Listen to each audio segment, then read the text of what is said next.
आज के मुख्य समाचार। हरोली में आईना कंट्रोल सेंटर का शुभारंभ। हाटी विकास मंच ने सांसद अनुराग सिंह ठाकुर को सौंपा ज्ञापन। सेब सीजन से पहले सड़क और ट्रैफिक व्यवस्था दुरुस्त करे प्रशासन। हिमाचल प्रदेश में अगले एक सप्ताह तक बारिश का दौर जारी। विनय कुमार बोले 15 जुलाई तक पूरा होगा संगठन विस्तार। प्रदेश प्रभारी रजनी पाटिल ने बनाई संगठन मजबूत करने की रणनीति। राम मंदिर व संगठन को लेकर मंत्री विक्रमादित्य सिंह ने दिया बड़ा बयान। मंत्रिमंडल विस्तार पर बोले सीएम सुखू। अब समाचार विस्तार से। हिमाचल प्रदेश कांग्रेस कमेटी का 2 दिवसीय संगठनात्मक महामंथन शनिवार से राजधानी शिमला स्थित राजीव भवन में शुरू हो गया। जनरल हाउस की इस महत्वपूर्ण बैठक में हाल ही में संपन्न पंचायत चुनाव के प्रदर्शन की समीक्षा के साथ साथ संगठन को जमीनी स्तर पर मजबूत बनाने और आगामी विधानसभा चुनाव की रणनीति पर व्यापक चर्चा भी की जा रही है। बैठक में प्रदेश कांग्रेस के वरिष्ठ नेता, मंत्री, जिला एवं ब्लॉक अध्यक्षों सहित विभिन्न प्रकोष्ठों के पदाधिकारी शामिल हुए। बैठक के दौरान संगठन विस्तार, कार्यकर्ताओं की सक्रिय भागीदारी, बूथ स्तर पर पार्टी की मजबूती और आगामी राजनीतिक कार्यक्रमों को लेकर भी मंथन किया जा रहा है। पार्टी नेतृत्व का उद्देश्य संगठन को अधिक प्रभावी और सक्रिय बनाकर भविष्य की चुनावी चुनौतियों के लिए तैयार करना है। इस दौरान प्रदेश के लोक निर्माण मंत्री एवं वरिष्ठ कांग्रेस नेता विक्रमादित्य सिंह ने कहा कि बैठक के अंतर्गत एक सेशन आयोजित किया जाएगा जिसमें संगठन को मजबूत करने के लिए नई रणनीति पर विस्तार से चर्चा होगी। उन्होंने कहा कि सत्र में कार्यकर्ताओं व पदाधिकारियों के सुझाव भी लिए जाएंगे ताकि संगठन को और अधिक सशक्त बनाया जा सके। विक्रमादित्य सिंह ने कहा कि प्रदेश कांग्रेस अध्यक्ष विनय कुमार द्वारा दिए गए दिशा निर्देशों और संगठनात्मक प्राथमिकताओं पर भी विस्तार से विचार विमर्श किया जाएगा। उन्होंने कहा कि पार्टी का लक्ष्य संगठन को बूथ स्तर पर मजबूत बनाना और कार्यकर्ताओं की भूमिका को और अधिक प्रभावी करना है। साथ ही राम मंदिर से जुड़े एक सवाल के जवाब में विक्रमादित्य सिंह ने कहा कि भगवान राम करोड़ों लोगों की आस्था के केंद्र है और इस विषय को राजनीति से जोड़कर नहीं देखा जाना चाहिए। देश की प्रभारी रजनी पाटिल जी यहाँ पर आई हैं। 3 दिवसीय कार्यक्रम है।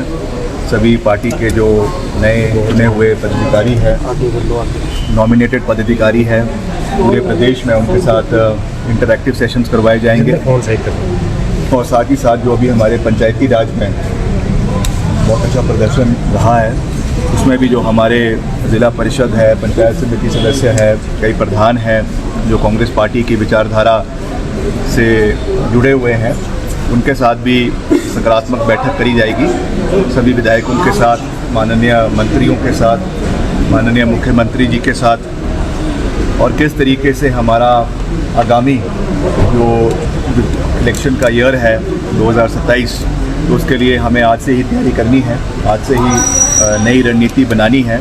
तो उसके ऊपर विस्तार पूर्वक चर्चा की जाएगी। जो भी हमारे पार्टी के निर्देश होंगे, हमारे स्टेट इंचार्ज के जो व्यूज़ होंगे, हमारे पार्टी के अध्यक्ष श्री विनय कुमार जी के व्यूज़ होंगे, हमारी मुख्यमंत्री जी के व्यूज़ होंगे और हम सब के भी उसमें व्यूज़ रखेंगे। तो उसमें जो भी मिश्रण निकल कर आएगा उसके बाद आगामी कार्रवाई अगले चुनावों के लिए जो है वो शुरू की जाएगी।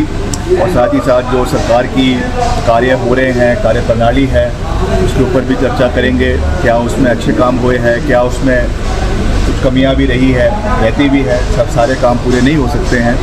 तो उसके ऊपर भी हम एक फोकस करेंगे कि कैसे कैसे हमें आगे बढ़ना है और मिलकर जो है वो कांग्रेस पार्टी को सशक्त करना है, मजबूत करना है धरातल के ऊपर। उसके ऊपर हमारे जितने भी वरिष्ठ पार्टी के सभी नेता हैं, कार्यकर्ता हैं, उसके ऊपर जो है मंथन करेंगे, विचार करेंगे। ये कोई डिफरेंसेस नहीं है। जगत सिंह नेगी जी बहुत वरिष्ठ साथी हैं, हमारे सीनियर कलीग हैं, मंत्री हैं, उसमें कई बार विधायक रहे हैं। और हमारे युवा साथी हैं निगम भंडारी, वो अभी मेरे साथ पहले मेरे बाद यूथ कांग्रेस के अध्यक्ष बने, बाद में महासचिव रहे राष्ट्रीय युवा कांग्रेस में और अच्छी भूमिका निभा रहे हैं। अब उनको एक नई जिम्मेवारी मिली है। मुझे पिछले कल उनसे मुलाकात भी हुई और मैंने उनको भी ये कहा कि हमें मिलकर आगे चलना है। किन्नौर ज़िला हमारे लिए बहुत महत्वपूर्ण है स्वर्गीय वीरभद्र सिंह जी ने उस इलाके को आगे ले जाने में बहुत बड़ा योगदान उनका रहा है। तो हमने पार्टी को वहाँ पे मजबूत करना है, उसके लिए सबको मिलकर कार्य करना है। और निगम भंडारी एक युवा है, तो मैंने उनको कहा कि आपको सब बड़ों का जो है वो मान सम्मान करना है, झुक कर रहना है और सभी का सम्मान करना है। पार्टी के जो भी डायरेक्टिव्स आपको मिलते हैं, चाहे वो प्रदेश कार्य जो है ऑफिस से मिले या AICC से मिले, उसको इम्प्लीमेंट करना है। तो निगम समझता हूँ कि एक मंजा हुआ खिलाड़ी है और युवा साथी है, तो वो सब चीज़ों को समझेंगे और सबसे बात करेंगे। नेगी जी से भी बैठ के बात करेंगे। कोई हो जाता है राजनीति में, परिवार में डिफरेंस ऑफ ओपिनियन हो जाता है, मगर बैठ के हर चीज़ को ठीक किया जाएगा। और किन्नौर कांग्रेस का गढ़ था, कांग्रेस का गढ़ है और आने वाले समय में भी कांग्रेस का ही गढ़ रहेगा। ये हम मिलकर इसके ऊपर कार्य करेंगे। ये दुर्भाग्यपूर्ण बात है। मैंने कल भी इसके ऊपर अपनी विस्तार पूर्वक जानकारी दी कि मैं खुद जो है हिमाचल में से इकलौता जो है मंत्री था जिसको इसमें निमंत्रण मिला, और वीरभद्र सिंह जी का सुपुत्र होने के नाते भी मुझे वो निमंत्रण मिला और उसको हमने श्रद्धापूर्वक स्वीकार किया। और मैं राम मंदिर का जो प्राण प्रतिष्ठा का कार्यक्रम हुआ उसमें उसका साक्षी बना। वो हमारे लिए एक बहुत ही भावनात्मक पल था, एक बहुत ही खुशी का पल था, एक बहुत ही मैं समझता हूँ कि इमोशनल पल था। और जो है हमारे जो सेंटिमेंट्स हैं उसके प्रति हमने उसमें अपनी पूरी वहाँ पे हिस्सेदारी को सुनिश्चित किया। मगर जिस तरीके से अभी ये चीज़ें निकल कर आ रही हैं, जिस तरीके से राम मंदिर जो मैं समझता हूँ कि भाजपा जिन्होंने पूरे देश में सबसे ज़्यादा राजनीति अगर किसी पे करी तो वो राम मंदिर के नाम पे ही करी। और आज जिस तरीके के घोटाले राम मंदिर के जो है मैनेजमेंट में निकल कर आ रहे हैं, चाहे वो डोनेशन के हेराफेरी की बात हो, इसमें अभी तक 4 लोगों को अरेस्ट कर दिया गया है। करीबन 8 से 10 करोड़ का केवल डोनेशन में किया गया है। उसके अलावा जो रेवेन्यू रिकॉर्ड्स जिस चीज़ को दर्शा रहे हैं कि राम मंदिर के साथ लगती हुई ज़मीनों को जो है वो कम दाम में खरीदा गया और कुछ ही मिनटों के अंदर, कुछ ही घंटों के अंदर करोड़ों रुपए के मुनाफे में उसको आगे बेच दिया गया। तो ये घोटाला नहीं है तो क्या है? ये पैसे का एक किस्म से जो है भूख नहीं है तो और क्या है?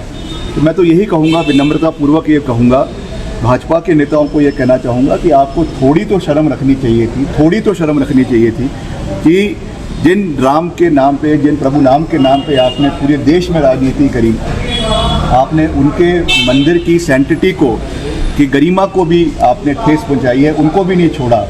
तो ये तो आज पूरा देश इस चीज़ को देख रहा है कि इन्होंने राम मंदिर में जिनके नाम पे उन्होंने आज तक की राजनीति करी, उनको नहीं छोड़ा, तो देश और प्रदेश के लोगों को क्या छोड़ेंगे? तो ये तो आज मुझे इसमें कहने की आवश्यकता ही नहीं है। तो आज देश का बच्चा इस चीज़ को देख रहा है, इस चीज़ को समझ रहा है।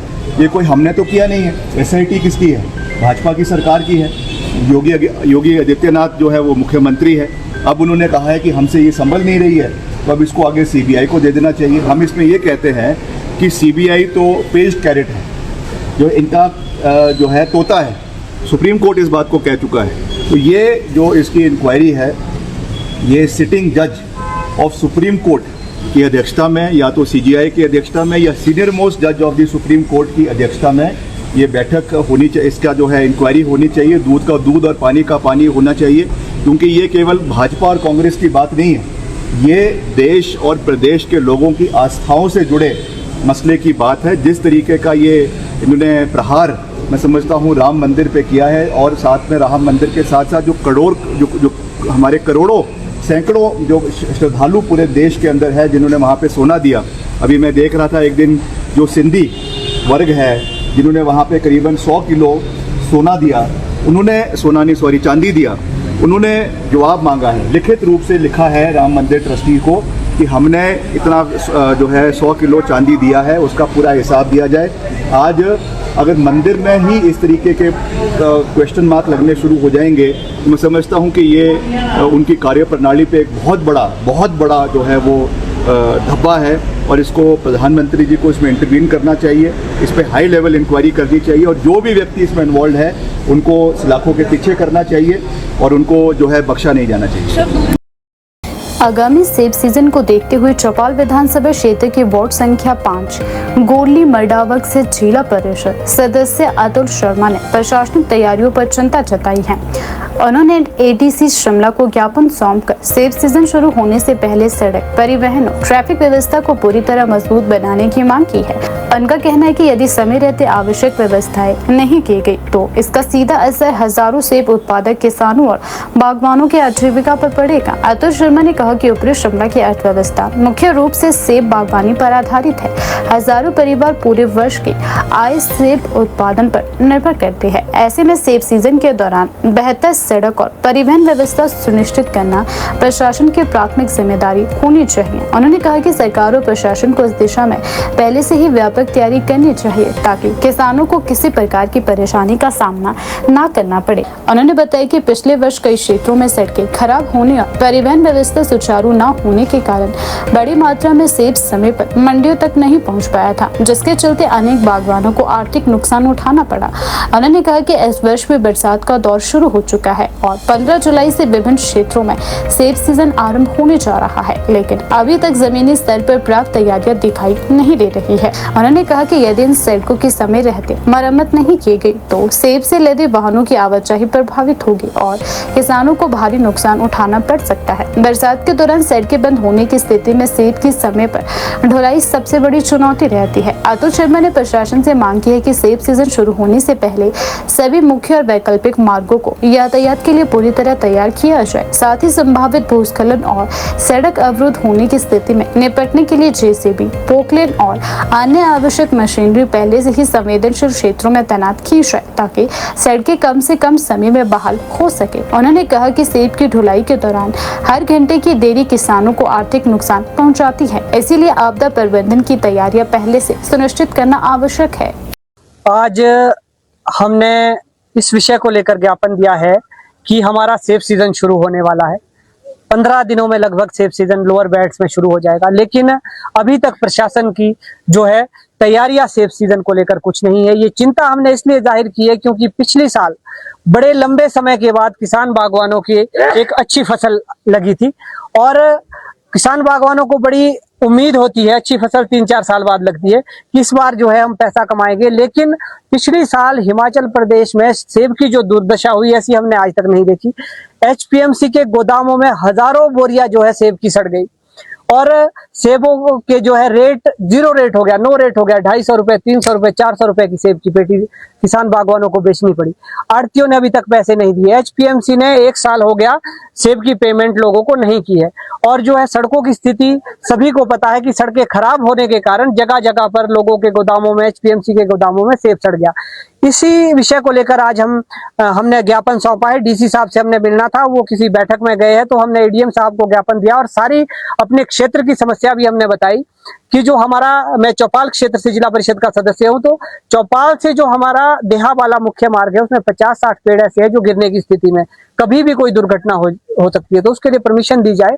उन पेड़ों को बरसातों से पहले काटा जाए। और देहा से जो करगोली नाला का पैच है 8 किलोमीटर का, उसमें संपर्क मार्ग की स्थिति भी खराब है और जो मेन रोड है वो 7-8 सालों से उसकी मेटलिंग नहीं हुई है। इतने बड़े बड़े गड्ढे, हमेशा उसमें पिकअप पलट जाती है सेब की। तो इन सारी बातों को ध्यान में रखा जाए। तीसरा जो हमारा है, पुलवाल होते हुए सेब जाता है सराह से, नेरी पुल और सोलन जाता है, उस सड़क की स्थिति भी हमारी खराब है। तो इन सारी सड़कों की समस्या भी हमने बताई। इसके अलावा हमने प्रशासन को सुझाव भी दिए कि पिछली बार हिमाचल सरकार ने कहा कि भाई निर्देश जारी किए कि एचपीएमसी सिर्फ सेब खरीदेगा। इससे पहले हिमफेड और एजेंसियां भी सेब खरीदती थी, तो और भी जो है हिमफेड भी सेब खरीदे, क्योंकि जो है एचपीएमसी के पास पर्याप्त सुविधाएं नहीं है, जिसके कारण पिछली बार उन्होंने ज्यादा सेब खरीदा और सारा सेब सड़ गया। उससे सरकार को भी नुकसान हुआ और किसान बागवानों को भी नुकसान हुआ। इसके अलावा हमने सरकार को सुझाव दिया है कि सबसे ज्यादा जो सेब हमारा फंस जाता है वो जो हमारे संपर्क मार्ग है, गांव में लिंक रोड से, उसके टूटने के कारण फंसता है। और जो हमारे पीडब्ल्यूडी के डिवीजन है, सब डिवीजन है, उसमें 1-1 या 2-2 मशीन है पीडब्ल्यूडी विभाग में, वो एकदम से जब आपातकालीन स्थिति आती है तो 22, 23, 25 पंचायतों के रोड्स नहीं खुल पाते। तो इसके लिए प्रधानों को समय रहते पहले ही स्पेशल फंड इशू किया जाए, ताकि बिना किसी परमिशन के पंचायत प्रधान आपातकालीन स्थिति में अपनी अपनी पंचायत के सारे जो संपर्क मार्ग है उसको लोकल ठेकेदारों से खुलवा दे, ताकि ऐसी आपातकालीन स्थिति ना बने और सेब समय पर सुरक्षित मंडियों तक पहुंचे। और दूसरी हमने मांग रखी कि जो है गैर लाइसेंस धारक जो है लगातार हमेशा हर साल सेब खरीदते हैं और किसान बागवानों को ठगते हैं, ऐसी हर साल ऐसे केसेस आते हैं। तो सिर्फ इस बार ये सुनिश्चित किया जाए कि लाइसेंस धारक ही मंडियों में सेब खरीदे, और सेब की जो पेमेंट है वो किसान बागवानों को 15 दिनों के अंदर मिल जानी चाहिए। और HPMC जो 1 साल से पेमेंट नहीं कर रहा है सेब की, वो भी लोगों को की जाए। इन सारी मांगों को लेकर आज हमने प्रशासन को ज्ञापन सौंपा है। हिमाचल प्रदेश में मानसून पूरी तरह सक्रिय हो गया है और आने वाले दिनों में इसके और अधिक प्रभावी होने की संभावना जताई गई है। मौसम विभाग ने प्रदेश के अधिकांश हिस्सों में अगले 1 सप्ताह तक लगातार बारिश का पूर्वानुमान जारी किया है। राज्य के कई जिलों में तेज बारिश का सिलसिला पहले ही शुरू हो चुका है और आगामी दिनों में इसके और तेज होने की संभावना जताई जा रही है। विशेष रूप से 6 और 7 जुलाई को प्रदेश के 5 जिलों के लिए भारी से बहुत भारी बारिश का ऑरेंज अलर्ट जारी कर दिया गया है। लगातार हो रही बारिश को देखते हुए प्रशासन भी सतर्क है और लोगों से अनावश्यक यात्रा से बचने, नदी नालों से दूर रहने और मौसम विभाग की चेतावनियों का पालन करने की अपील की है। राजधानी शिमला सहित प्रदेश के कई इलाकों में शनिवार सुबह रुक रुक कर बारिश देखी गई। बादलों के लगातार मंडराने से तापमान में गिरावट दर्ज की जा रही है, जिससे लोगों को गर्मी से राहत मिल रही है। हालांकि पहाड़ी क्षेत्रों में लगातार बारिश के कारण भूस्खलन और सड़कें बाधित होने की आशंका भी बढ़ गई है। कई स्थानों पर छोटे नाले उफान पर है और पहाड़ी ढलानों पर मिट्टी खिसकने की घटनाओं का खतरा भी बना हुआ है। मौसम विभाग केंद्र शिमला के अनुसार प्रदेश में 10 जुलाई तक बारिश का दौर जारी रहेगा। 6 से 8 जुलाई के बीच अधिकांश स्थानों पर हल्की से मध्यम वर्षा होने की संभावना है, जबकि कुछ स्थानों पर भारी से बहुत भारी बारिश दर्ज की जा सकती है। मौसम विभाग का कहना है कि मानसूनी गतिविधियां लगातार सक्रिय बनी हुई है। इसके कारण प्रदेश के अधिकांश हिस्सों में बादल छाए रहेंगे और समय समय पर तेज बारिश होती रहेगी। रविवार को भी राज्य के कई हिस्सों में हल्की से मध्यम बारिश की संभावना है। इसके लिए सोलन, सिरमौर, कांगड़ा, मंडी और शिमला के कुछ क्षेत्रों में येलो अलर्ट जारी किया गया है। मौसम विभाग के अनुसार सोमवार और मंगलवार को भी बारिश की तीव्रता बढ़ सकती है। मौसम विभाग ने 6 जुलाई के लिए कांगड़ा, मंडी, शिमला और सिरमौर जिलों में भारी से बहुत भारी बारिश का ऑरेंज अलर्ट जारी किया है। वहीं 7 जुलाई को हमीरपुर, कांगड़ा, मंडी, शिमला और सिरमौर जिलों में भी भारी बारिश की चेतावनी जारी की गई है। ऑरेंज अलर्ट का अर्थ है कि इन जिलों में सामान्य से कहीं अधिक बारिश हो सकती है, जिससे जनजीवन प्रभावित होने की आशंका है। मौसम विभाग ने चेतावनी दी है कि तेज बारिश के कारण अचानक बाढ़, भूस्खलन, चट्टानें गिरने, जल भराव, बिजली आपूर्ति प्रभावित होने तथा सड़क मार्ग बंद होने जैसी स्थितियां उत्पन्न हो सकती है। पिछले 24 घंटों के दौरान प्रदेश के कई क्षेत्रों में अच्छी वर्षा भी रिकॉर्ड की गई है। कसौली में सबसे अधिक 55.0 मिलीमीटर वर्षा दर्ज की गई है। इसके अलावा प्रदेश के कई अन्य क्षेत्रों में भी हल्की से मध्यम वर्षा दर्ज की गई है। ऊंचाई वाले इलाकों में लगातार बादल छाए रहने से दृश्यता कम रही, जिससे वाहन चालकों को भी परेशानियों का सामना करना पड़ा। लगातार बारिश का असर अब प्रदेश के जनजीवन पर भी दिखाई देने लगा है। पहाड़ी क्षेत्रों में सड़कें फिसलन भरी हो गई है और कई स्थानों पर छोटे छोटे भूस्खलन की घटनाएं भी सामने आने लगी है। यदि आगामी दिनों में इसी तरह बारिश जारी रही तो राज्य के कई संपर्क मार्ग बाधित भी हो सकते हैं। कृषि और बागवानी क्षेत्रों में बारिश को फिलहाल लाभकारी माना जा रहा है। धान, मक्का और अन्य खरीफ फसलों के लिए यह वर्षा उपयोगी साबित हो सकती है। वहीं सेब उत्पादक क्षेत्रों में पर्याप्त नमी मिलने से बागवानों को राहत मिली है। हालांकि अत्यधिक बारिश होने की स्थिति में फलों के गिरने, मिट्टी कटाव और बागानों को नुकसान पहुंचने की आशंका बनी हुई है। प्रदेश सरकार और जिला प्रशासन ने संभावित भारी बारिश को देखते हुए सभी संबंधित विभागों को अलर्ट मोड पर रहने के निर्देश दिए हैं। लोक निर्माण विभाग, विद्युत बोर्ड, जल शक्ति विभाग और आपदा प्रबंधन विभाग को किसी भी आपात स्थिति से निपटने के लिए तैयार रहने के लिए कहा गया है। इस वर्ष मानसून की शुरुआत सामान्य से कई अधिक सक्रिय रही है। 1 से 3 जुलाई के बीच हिमाचल प्रदेश में सामान्य से 106% अधिक वर्षा दर्ज की गई। इस अवधि में सामान्य रूप से 15 मिलीमीटर बारिश होती है, जबकि इस बार 30.9 मिलीमीटर वर्षा रिकॉर्ड की गई है। मानसून सीजन के दौरान बड़ी संख्या में पर्यटक हिमाचल प्रदेश पहुँचते हैं। मौसम विभाग और प्रशासन ने पर्यटकों से अपील की है कि वे मौसम की ताज़ा जानकारी प्राप्त करने के बाद ही यात्रा करें। विशेष रूप से पर्वतीय क्षेत्रों, नदी किनारों और झरनों के आसपास जाने से बचने की सलाह भी दी गई है। राज्य आपदा प्रबंधन विभाग ने सभी जिला प्रशासन को अलर्ट करते हुए आवश्यक संसाधन उपलब्ध कराने के निर्देश भी दे दिए हैं। मौसम विभाग ने लोगों से अपील की है कि खराब मौसम के दौरान अफवाहों पर ध्यान न दें और केवल आधिकारिक मौसम बुलेटिन पर भरोसा करें। यदि किसी क्षेत्र में भारी बारिश या भूस्खलन की चेतावनी जारी की जाती है तो वहां जाने से बचें। आगामी 2027 विधानसभा चुनाव को लेकर कांग्रेस ने अभी से संगठनात्मक तैयारियां तेज कर दी है। इसी कड़ी में कांग्रेस की प्रदेश प्रभारी रजनी पाटिल शनिवार को शिमला स्थित प्रदेश कांग्रेस मुख्यालय राजीव भवन पहुंचे, जहां उन्होंने पार्टी की महत्वपूर्ण संगठनात्मक बैठक में हिस्सा लिया। बैठक में प्रदेश कांग्रेस के वरिष्ठ नेताओं, जिला अध्यक्षों, ब्लॉक अध्यक्षों और विभिन्न प्रकोष्ठों के पदाधिकारियों के साथ संगठन की मजबूती और आगामी रणनीतियों पर भी चर्चा की गई। बैठक में मीडिया से बातचीत करते हुए रजनी पाटिल ने कहा कि उनका दौरा संगठन को और अधिक मजबूत एवं सक्रिय बनाने के उद्देश्य से है। उन्होंने कहा कि कांग्रेस नेतृत्व चाहता है कि पार्टी का संगठन बूथ स्तर तक मजबूत हो और कार्यकर्ताओं की सक्रिय भागीदारी सुनिश्चित की जाए। उन्होंने बताया कि बैठक के दौरान पार्टी नेताओं और कार्यकर्ताओं के साथ विस्तृत चर्चा की गई। विभिन्न जिलों से आए पदाधिकारियों ने संगठन को मजबूत बनाने के लिए अपने सुझाव भी रखे। इन सुझावों के आधार पर आगामी कार्य योजना तैयार की जाएगी ताकि पार्टी की गतिविधियों को जमीनी स्तर पर और प्रभावी बनाया जा सके। रजनी पाटिल ने कहा कि कांग्रेस की नीतियों और संगठनात्मक गतिविधियों को लेकर सभी स्तरों पर लगातार संवाद बनाया जा रहा है। उन्होंने कहा कि मजबूत संगठन ही चुनावी सफलता की सबसे बड़ी कुंजी है और ऐसे उद्देश्य के साथ पार्टी प्रदेश भर में संगठनात्मक ढांचे को मजबूत करने की दिशा में कार्य कर रही है। उन्होंने कहा कि कांग्रेस जनता से जुड़े मुद्दों को प्राथमिकता देती रही है और आगे भी जनहित के विषय को मजबूती से उठाती रहेगी। पार्टी का लक्ष्य केवल चुनाव लड़ना नहीं बल्कि जनता के बीच लगातार सक्रिय रहकर उनकी समस्याओं के समाधान के लिए संघर्ष करना भी है। प्रदेश प्रभारी ने कहा कि कांग्रेस नेतृत्व संगठन को मजबूत करने और पार्टी की पहुंच आम लोगों तक बढ़ाने के लिए लगातार प्रयासरत है। कार्यकर्ताओं को अधिक जिम्मेदारियां देकर संगठन को नई ऊर्जा देने की योजना पर भी कार्य किया जा रहा है।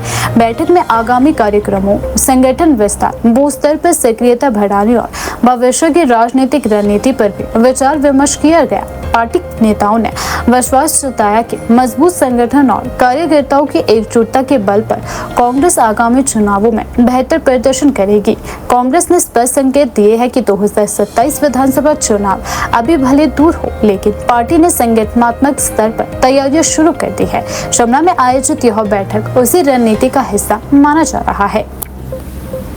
है वो पहली बार हमारे जो नई नवनिर्वाचित कार्यकारिणी हुई है, जिसमें उपाध्यक्ष, जनरल सेक्रेटरी और हमारे ब्लॉक प्रेसिडेंट्स और डिस्ट्रिक्ट प्रेसिडेंट्स सभी के साथ हम विचार मंथन करेंगे और आगे आने वाली राजनीतिक हमारी रणनीति क्या होगी उसके लिए हम चर्चा करेंगे। नहीं, ऐसे है कि ये होता है पार्टियों में, लेकिन हम उनको समझाएंगे, आ जाएंगे। आला कमान पे सीधा सवाल है कि आला कमान ने सोच समझ के निर्णय यहाँ पे बनाया है, इस तरह से कल जगह सिंह ने भी लिखा है, तो सीधा आला कमान पे भी जो है सवाल उठा रही है, इसको क्या कहना चाहिए? मैं आज नेगी जी से बात करूंगी अगर वो आते हैं तो, और फिर हम उसमें से हल निकालेंगे। गलत फहमियां कुछ हुई है, लेकिन हम दोनों को आमने सामने बिठाएंगे। कितने दिन की मीटिंग है, क्या क्या चीजें इसमें रहेंगी, किस तरह से संगठन को और मजबूत करने आज की पूरे दिन की हमारी मीटिंग है।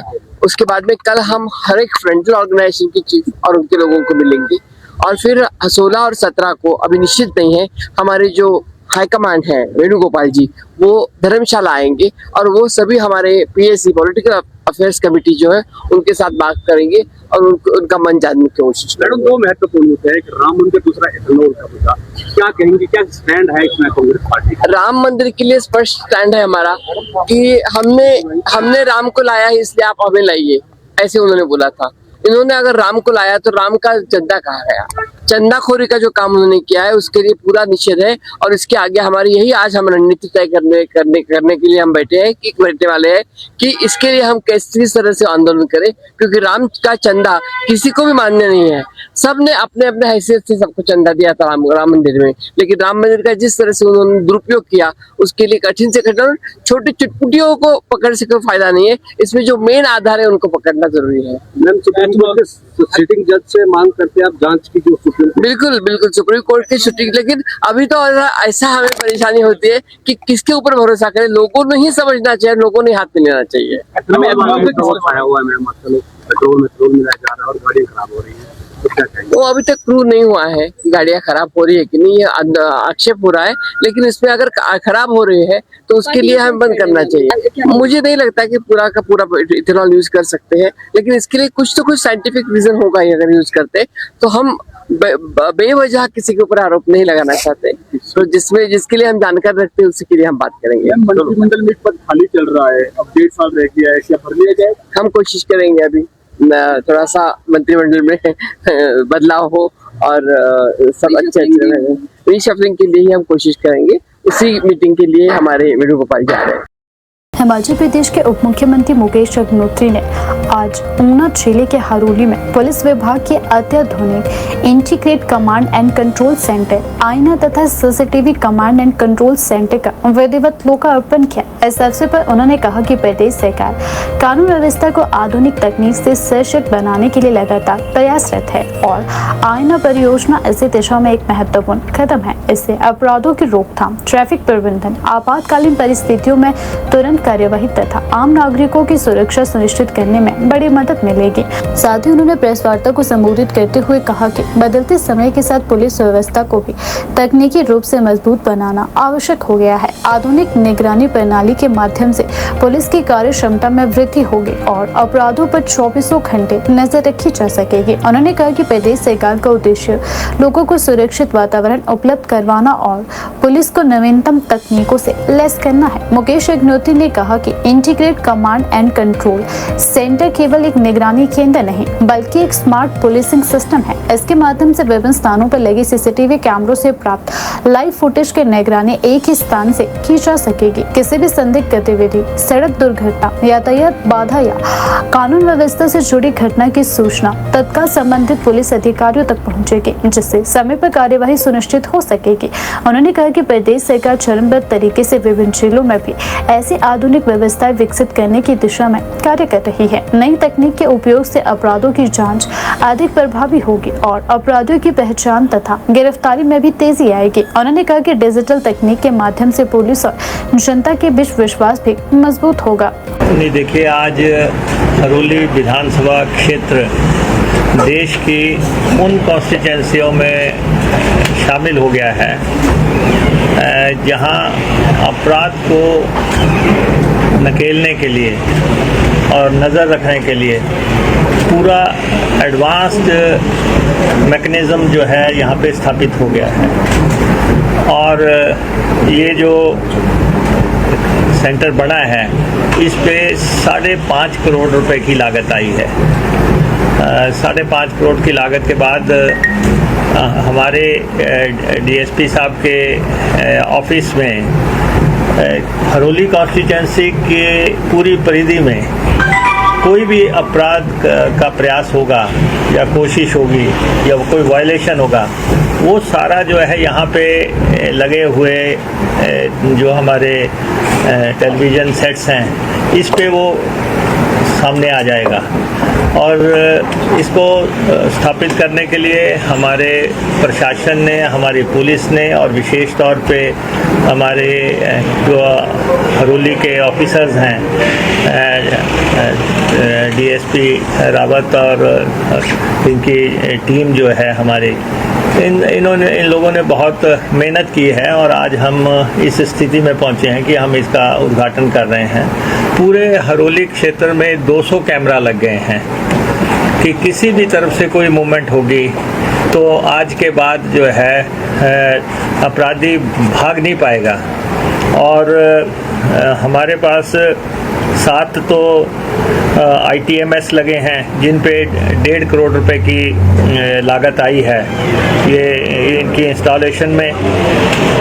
चाहे वो रामपुर ब्रिज है हमारा, चाहे पंडोगा है, गोंदपुर जयचंद, पोलियाँ, टालीवाल और पंजावर, जो भी हमारे एंट्री पॉइंट हैं उन पे इतने पावरफुल कैमरास लगे हैं कि वो सारा स्टडी करके, रीड करके वो यहाँ डाटा जो है यहाँ पर पहुँच जाएगा। और उसके अलावा जो है 200 कैमरा लगे हैं। जो टेक्नोलॉजी है हिमाचल प्रदेश में, ये टेक्नोलॉजी अभी तक इस्तेमाल नहीं हुई है। ये हम पहले लोग हैं, पहली कॉन्स्टिट्यूंसी है जहाँ पे ये टेक्नोलॉजी इस्तेमाल हुई है। और सिर्फ आज से पहले सिर्फ 20 प्लेसेस पे हमारे कैमराज होते थे, हम उनको भी न्यू वर्जन से रिप्लेस कर देंगे बहुत जल्दी। और इसको कमांड एंड कंट्रोल सेंटर है ये हमारा, और इसकी वायरलेस कनेक्टिविटी जो है, अगर कोई शरारत भी करेगा हमारे किसी ऑपरेटर से बाहर, तब भी हमारे पास बैकअप इतना है कि हम उसको डील कर सकते हैं। और डाटा हमारे पास 3 महीने तक अवेलेबल रहेगा। और पूरे देश में क्राइम में शामिल कोई गाड़ियाँ, प्रदेश में शामिल क्राइम में गाड़ियाँ जो कोई हमारी बाउंड्री में अगर बाई चांस आ जाती हैं, तो यहाँ अलर्ट आ जाएगा, एकदम से पता लग जाएगा कि ये गाड़ी किसी न किसी अपराध में वांटेड है। और फिर उसके बाद जो लोग बिना हेलमेट से चलते हैं, या जो बेल्ट नहीं लगाई है, या ट्रिपल राइडर है, या कोई या नंबर प्लेट नहीं लगाई है, वो सब जो है यहाँ पे बैठे ही मॉनिटर हो सके। यहीं से चालान भी हो सकता है। यहाँ बैठे बैठे जो है सारे हरोली में कौन कैसे चल रहा है, कौन कितने बार कहाँ किसी लोकेलिटी में गाड़ी लेके गया है, कैसे घूम रहा है, या बार बार चक्कर मार रहा है, या कोई शरारती तत्व है, ऐसी सारी रीच जो है वो इनके पकड़ में आ जाएगी। तो ये एक बहुत बड़ा हरोली के हिसाब से, क्योंकि बॉर्डर की कॉन्स्टिट्यूंसी है और हर तरफ से ये पंजाब से भी घिरी हुई है, तो इसकी हमने कल्पना की थी। और हमारी एडमिनिस्ट्रेशन ने, हमारे पुलिस के ऑफिसर्स ने, मेरे अपने स्टाफ ने, मेरे साथ भी डीएसपी बिनी मनास जो हैं, उन्होंने भी काफ़ी इसमें दिलचस्पी ली। और आज हम उस स्थिति पे पहुंच गए कि हरोली देश की उन कॉन्स्टिट्यूंसियों में शामिल हो गया जहां की अपराध पे नज़र रखने के लिए पूरा इसका नाम आईना रखा गया है। इस पूरे उसका जो सिस्टम यहाँ पे स्थापित किया गया है, आईना रखा गया कि हरोली में का आईना जो है यहाँ पे नज़र आता रहेगा। और यहाँ पे ये हमारे डीएसपी साहब का चैम्बर जो है, अब हम इनको सपोर्ट कर रहे हैं। ये इनके लिए बनाया गया है, पुलिस भी एक अच्छे एनवायरनमेंट में काम करे और इसके लिए। और आज ही इनको नई गाड़ी भी सौंपी जा रही है। तो हरोली के लिए डीएसपी साहब का ऑफिस, इनकी गाड़ी और इनका कमांड सेंटर, सर्विलेंस सेंटर, सब कुछ जो है नए तरीके से तैयार कर दिया गया। इसके लिए मैं जो इनको सौंपते हुए, इस सिस्टम को एसपी साहब को सौंपते हुए मुझे बड़ी प्रसन्नता हो रही है। प्रदेश कांग्रेस कार्यालय राजीव भवन में आयोजित कांग्रेस की महाबैठक में संगठन को मजबूत बनाने और आगामी रणनीति को लेकर विस्तार से चर्चा की गई। बैठक में प्रदेश कांग्रेस अध्यक्ष विनय कुमार ने कहा कि पार्टी को बूथ स्तर तक अधिक सशक्त और सक्रिय बनाने के लिए 15 जुलाई तक संगठन के विभिन्न विंग और प्रकोष्ठों का विस्तार किया जाएगा। उन्होंने कहा कि संगठनात्मक ढांचे को मजबूत करने के लिए प्रदेश, जिला और ब्लॉक स्तर पर नए पदाधिकारियों की नियुक्तियां की जाएगी। पार्टी के विभिन्न प्रकोष्ठों का विस्तार समयबद्ध तरीके से पूरा किया जाएगा ताकि कांग्रेस की गतिविधियों को जमीनी स्तर पर प्रभावी बनाया जा सके। विनय कुमार ने बताया कि बैठक के दौरान जिला अध्यक्षों और ब्लॉक अध्यक्षों से संगठन को लेकर महत्वपूर्ण सुझाव भी प्राप्त हुए हैं। इन सुझावों पर गंभीरता से विचार किया जाएगा और संगठन को और अधिक मजबूत बनाने के लिए आवश्यक निर्णय भी लिए जाएंगे। उन्होंने कहा कि कांग्रेस नेतृत्व कार्यकर्ताओं के राय को प्राथमिकता दे रहा है और संगठनात्मक मजबूती के लिए सभी स्तरों पर समन्वय स्थापित किया जाएगा। प्रदेश कांग्रेस अध्यक्ष ने कहा कि पार्टी का लक्ष्य प्रत्येक बूथ तक संगठन को मजबूत करना है। इसके लिए सभी कार्यकर्ताओं और पदाधिकारियों की सक्रिय भागीदारी सुनिश्चित की जाएगी। उन्होंने विश्वास जताया कि संगठन के विस्तार के बाद कांग्रेस की राजनीति और जनसंपर्क गतिविधियों को नई गति मिलेगी। मंत्री जगत सिंह नेगी के हालिया बयानों को लेकर पूछे गए सवाल पर विनय कुमार ने कहा कि पार्टी के सभी नेता संगठन की विचारधारा और सामूहिक निर्णय के अनुरूप कार्य कर रहे हैं। उन्होंने कहा कि कांग्रेस पूरी तरह एकजुट है और संगठन को मजबूत करना ही वर्तमान प्राथमिकता रहती है। और इसी के जल हाउस में हमने सभी लोगों को इन्वाइट किया जो इसके इसी के मेंबर्स अभी बने हैं। और इसमें 4-5 मुद्दे हैं जिस पे हमने चर्चा करनी है। जैसे ब्लॉकों का विस्तार है, आगे डिस्ट्रिक्ट की कमेटीज हमने बनाई हैं और किस रणनीति से हमने आगे 2027 के इलेक्शन में जाना है, क्या हमारे रणनीति रहेगी, उससे हम गहन विचार करेंगे और एक्सपेंशन जो हमारे ब्लॉकों का, डिस्ट्रिक्ट्स का और प्रदेश का भी होना है उस पर भी हम चर्चा करेंगे। और जो ब्लॉक अध्यक्ष हमारे यहाँ आज आए हैं उनको हम ड्यूटी सौंपेंगे। उनको हमने डेडलाइन दी है कि 15 जुलाई तक वो अपनी पूरी कार्यकारिणी बना के पीसीसी को सौंपेगी, ताकि हम जल्दी ही फील्ड में अपना काम शुरू कर देंगे। इसी तरह से फ्रंटल ऑर्गेनाइजेशन के भी हमने सभी हेड्स को बुलाया है, ताकि उसको भी हम आगे एक्सपैंड कर सके, चाहे वो महिला कांग्रेस है, युवा कांग्रेस है, चाहे हमारी सेवा दल है और NSOI है, जितने भी हमारे फ्रंटल है उनको भी उनकी भी कमेटियाँ बनेंगी। और साथ ही जो हमारे विंग्स हैं, अदर विंग्स है, जैसे SC विंग है, OBC विंग है, तो इन विंग्स को भी हमने एक्सपैंड करना है। तो उसके ऊपर भी विस्तार से चर्चा इस जनरल हाउस में की जाएगी। और हम जो हमारे प्रदेश भर में जो हमारे अध्यक्ष ब्लॉक से आए हैं, जो हमारे अध्यक्ष जिला से आए हैं और जो प्रदेश कार्यकारिणी के सदस्य हैं, उनके भी सुझाव लिए जाएंगे कि किस प्रकार हम आने वाले समय में जो 2023 में कांग्रेस पार्टी इलेक्शन मोड में जाएगी। निश्चित तौर पे हमने जगत सिंह नेगी से, नेगी जी हमारे वरिष्ठ सदस्य हैं और मंत्री है, हमने उनसे आग्रह कल भी किया था, मैंने फोन पर बात की थी और उनसे आग्रह किया था, पर वो आजकल किन्नौर के दौरे पे है। हम दोनों को बिठा के बात करेंगे। और मैडम रजनी पाटिल जी का भी यही कहना था, उन्होंने स्पेशली नेगी जी से आग्रह किया था कि आप एक बार आओ और बैठ कर सभी चीज़ों को सुलझाया जा सकता है, तो हम प्रेजेंट करेंगे। बयानबाजी की जा रही है कि उन्हें सोच समझ कर जो है वो जिला अध्यक्ष चुनने चाहिए, हाईकमान से ही सीधा सवाल हाईकमान के नहीं, ऐसा है, हाईकमान ने जो किसी की कार्यप्रणाली रही है उसको देखते हुए उसे नियुक्ति दी। ऐसा नहीं है कि कोई पैराशूट से ले ला के या नियुक्त किया गया है। और जो हाईकमान के आदेश है बिल्कुल सख्त है, जो भी ऊपर संगठन सज्जन से चुन के आया है उसी को बनाएगा।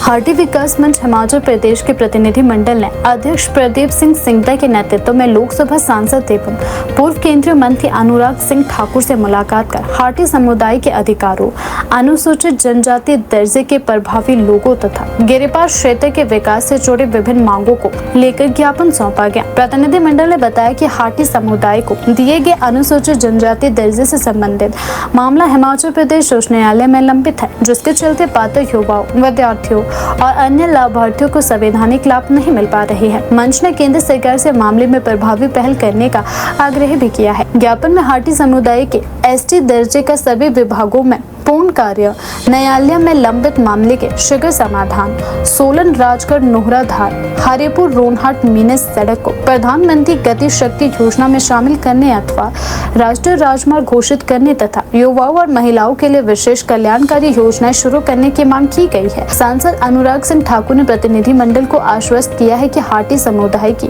सभी बातों को उचित ढंग से उठाया जाएगा तथा उनके समाधान के लिए हर संभव सहयोग भी दिया जाएगा।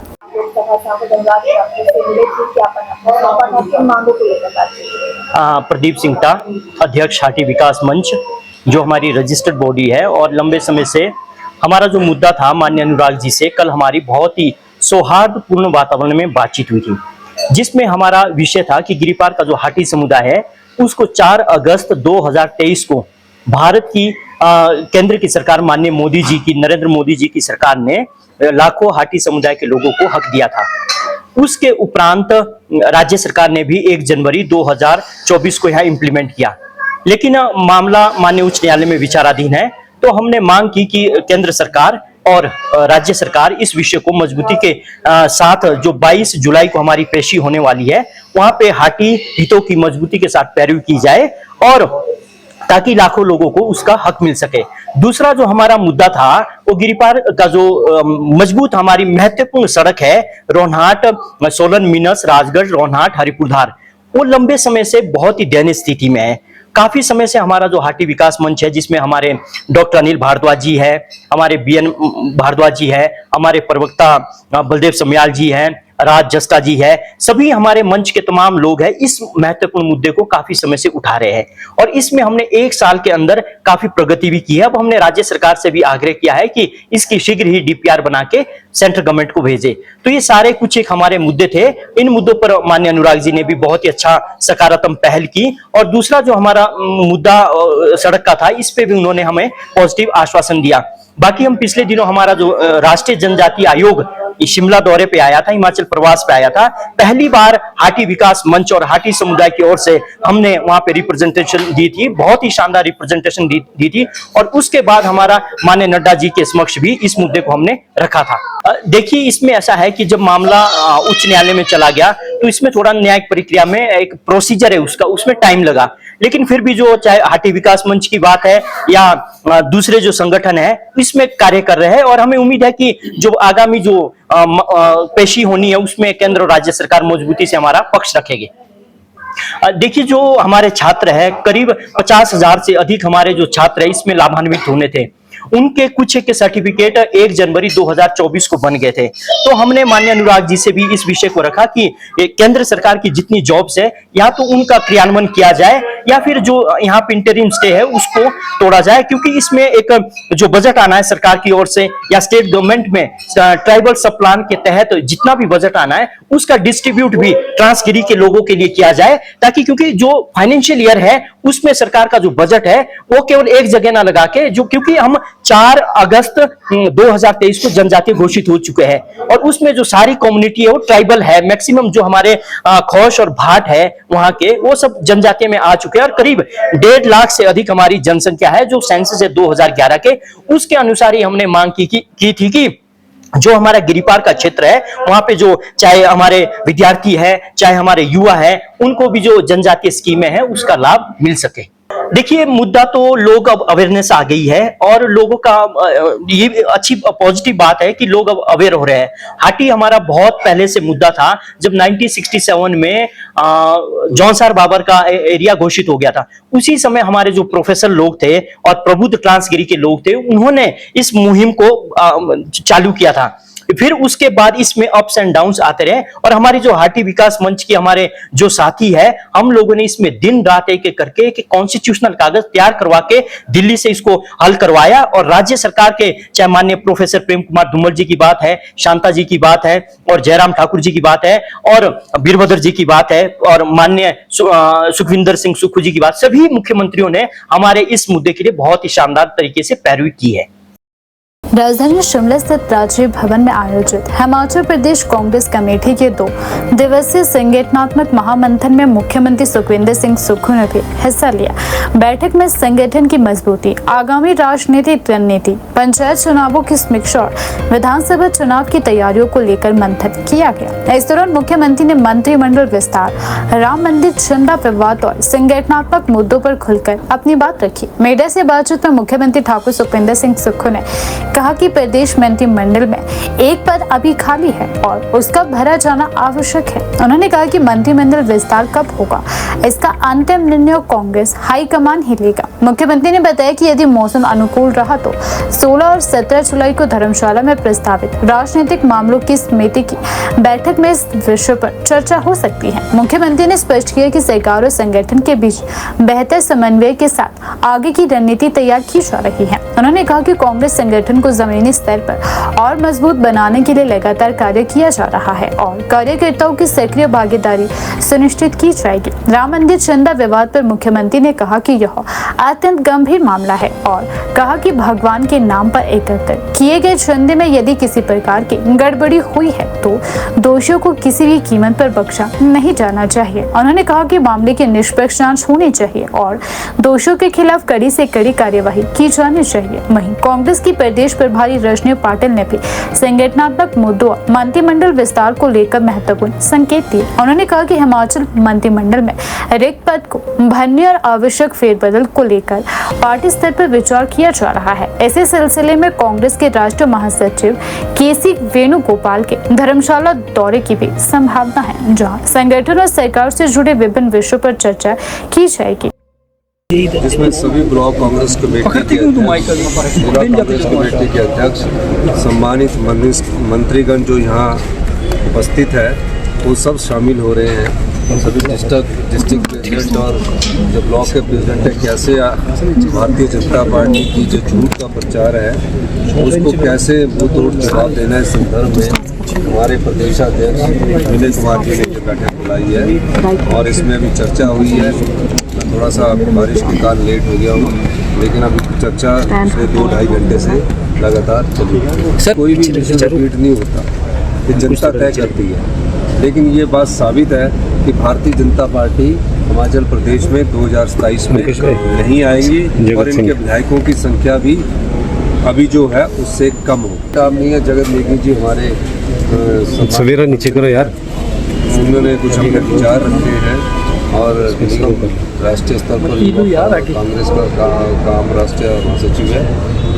विचारों की भिन्नता होती है, मतमुटाव नहीं होती है, तो निश्चित रूप से वो बैठ के से बातचीत करके आगे बात क्या रणनीति करके उस दिशा से आगे मंत्रिमंडल विस्तार होना है। और मंत्रिमंडल विस्तार कब होना ये तो हाईकमांड तय करता है। और एक मंत्रिमंडल का हमारा पद खाली है, उस पद को भरना भी बड़ा इम्पोर्टेंट है। और 16-17 तारीख को पॉलिटिकल अफेयर्स कमेटी की हमारी बैठक है। अगर मौसम साफ रहा, प्रोवाइडेड मौसम साफ रहा, क्योंकि जिस प्रकार का मौसम है तो उसके बाद ही हम उसी प्रोग्राम को कंफर्म करेंगे। लेकिन मेरा ये मानना है कि जो पोस्ट खाली है उसको भरा जाए। बड़ा गंभीर मुद्दा है। राम हमारे आराध्य हैं और जब राम मंदिर का शुभारंभ हुआ था प्रदेश में, हिमाचल प्रदेश में, हमने पूरे दिन की छुट्टी की थी। तो ये निश्चित रूप से एक गंभीर मामला है और हमारी पार्टी मानती है कि भगवान के नाम पर चंदा चोरी करने वालों को बख्शा नहीं जाना चाहिए।